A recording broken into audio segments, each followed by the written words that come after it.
I speak the truth. Episode 4. Suppression of the Democratic Process. Michael Douglas, the then political leader, in his foreword to the Constitution of the Dominica Labour Party, implored all Labourites to respect its letter and spirit, and that he had every confidence, when fully implemented, it would serve as a blueprint for the achievement and sustenance of working-class victory in the Commonwealth of Dominica. As far as I have been reliably informed, there has not been a revision of the Constitution of the Labour Party endorsed by Michael Douglas. This current document supersedes and takes precedence over any similar one which may have preceded it.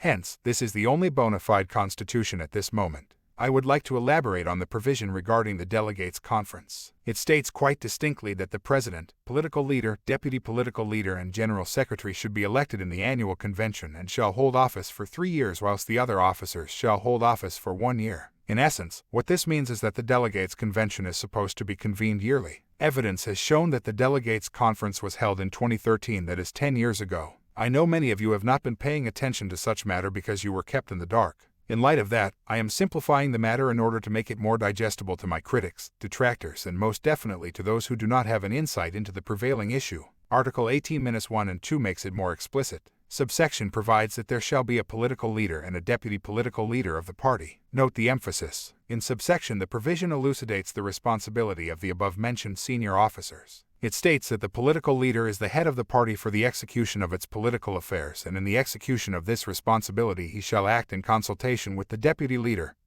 and the general secretary. Note well that the operative word shall is stressed in all of the provisions and not may, referencing the election of officers of the party. There is a significant difference between the terminologies of shall and may legally. After understanding the aforesaid, I decide to explain to you the main reason behind Roosevelt Scarrett's abandonment of the Constitution of the Labour Party. To unilaterally discard the Constitution without prior discussion with the executive with respect to the rationale is a desperate attempt to disenfranchise the political organization, and more so to show gross disrespect to the officers. This unsavory action, deliberately manifested by Roosevelt Scarrett, is tantamount to expulsion from the Dominica Labour Party. There is no defense to the evidence that this act committed by him is classified as dictatorship.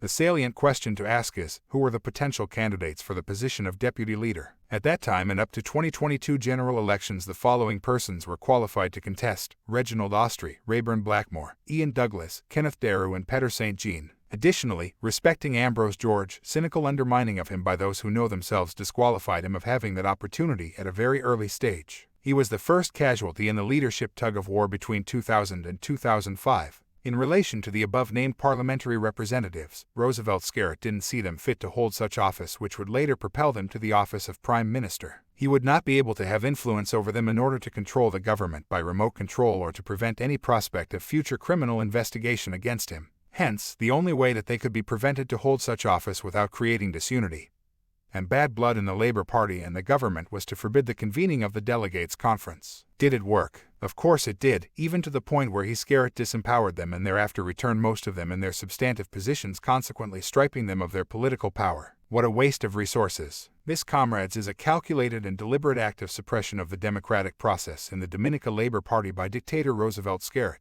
What would you call it if not dictatorship? In my next episode, I will speak to the many political figures that have been vilified and victimized in the cabinets of Dominica from 2004 to 2022.